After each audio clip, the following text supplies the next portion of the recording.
How to use dual camera mode on Snapchat. Welcome to a new tutorial on our channel. In today's video, you will learn how to use the dual camera mode on Snapchat in a few simple steps. Let's get started.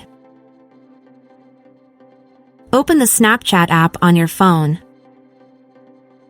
On the camera screen, find the dual camera icon on the right side.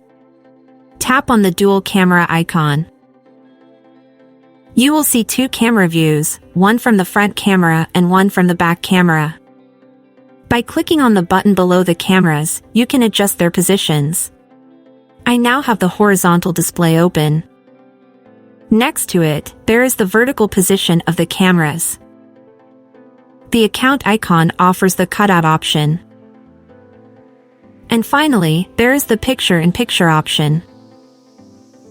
Choose the option you like the most.